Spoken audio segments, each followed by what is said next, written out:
Hello everybody, my name is Starraptor and welcome to the channel. This is another episode of Recap of Thrones where I break down the latest episode of Game of Thrones while providing some of my speculation on what I liked and what I did not like about the episode. This is for Season 7, Episode 7, titled The Dragon and the Wolf. And this is the season finale of the penultimate season. We have 6 more episodes whenever it comes back on air, hopefully sooner rather than later. So let's get into the rundown.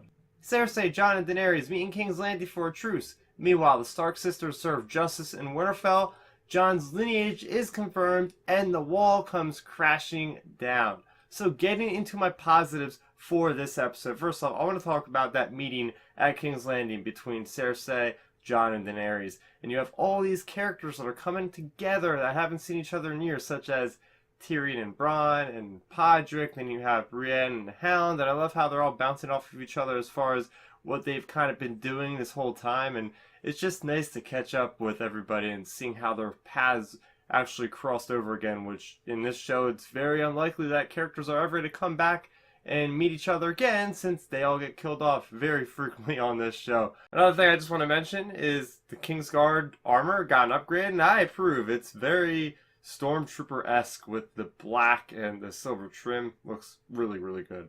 I also enjoyed Sansa and Arya Stark in this episode and how it was such a twist that they actually plotted against Littlefinger. And we find out that Littlefinger pretty much started the events that take place in this show with Jon Arryn with the Tears of Lice poison, and it was his dagger that, was going to kill Bran, and so many connections all over the place. It's just really cool seeing how we are getting to the end. We're starting to find out all these mysteries that we've been thinking about for like 60 plus episodes, so really cool seeing that. I also enjoyed seeing Theon finally becoming Theon, who he's meant to be. He stood up for himself. He was having that little talk with Jon, and they were talking about how, he was sorry for betraying them, and Jon says, I can't forgive everything, but I can forgive what I can. And it just gives, Theon that kind of push to go and try to get his sister Yara. So it's really nice seeing him stick up, and it was kind of interesting seeing him getting kneed in the balls and there wasn't any there. And next thing you know, he's got the guy on the ground and he gets the devotion he wants from all the people that were seeing him stand up.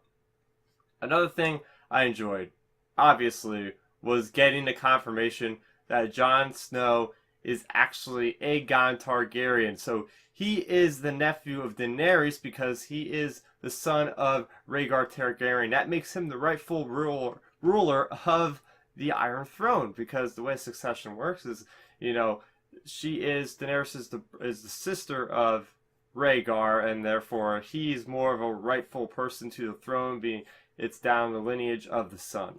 And it's just going to be interesting. Like, okay, so he is going to be respectful king, ruler of the 7 kingdoms, but I know he doesn't want to be that way. He just is more obviously caring about the north with the big battle that's going to happen up there. But after that's all over, what's going to happen with him and Daenerys? If they get together, I guess it's not going to matter, but they could become opposition for one another. I don't really see that happening, but it could be a possibility. And just the way that they unfolded these events in this nice sequence with, Samwell Tarly talking to Bran Stark, and he's going into this vision of seeing Ned Stark, and then of seeing Rhaegar and Lyanna Stark, and the music, by Raymond Dewaldi, I think Raymond Dewaldi. Very great musical score during that entire sequence to just tie everything together. It was really well done.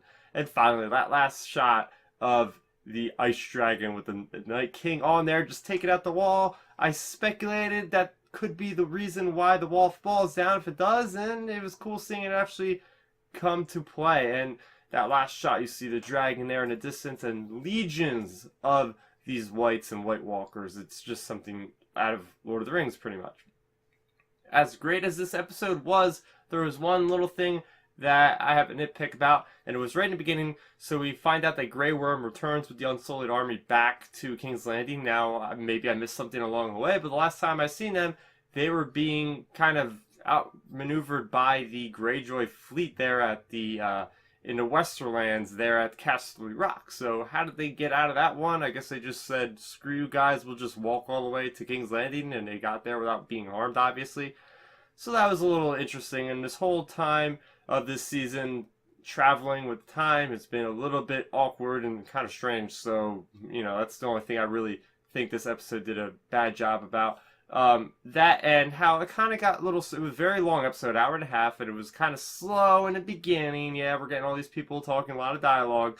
But the last 20 minutes of this episode were some of the best moments in Game of Thrones of all time. So it was really worth it just waiting that extra bit of time.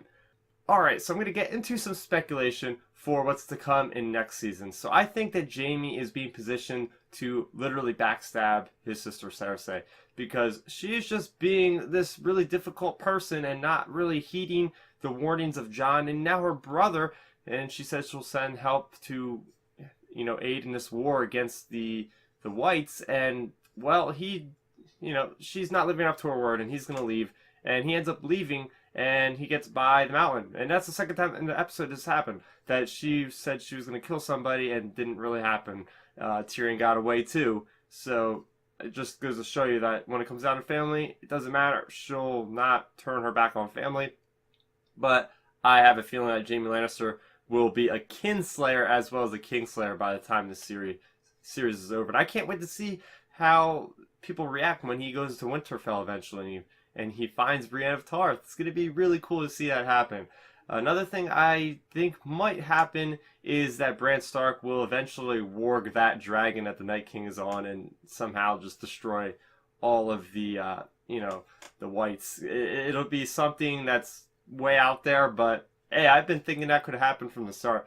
That's the ultimate thing to warg into is a dragon, so I don't know if you can warg into an undead dragon, but it'll be really cool if that does happen.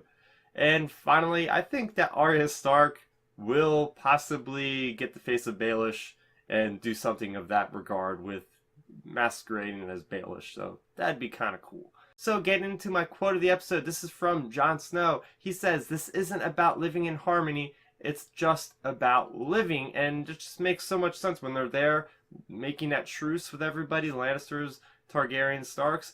You got to stop these feuds. We got to stop the priority here. The priority threat is these White Walkers that will just absorb every living being to make their army stronger. We got to deal with them first, and then we can deal with our little squabbles after. And hopefully by then, we'll have teamed up enough to where we actually respect each other and we just let each other do our own thing at that point and not have battles anymore.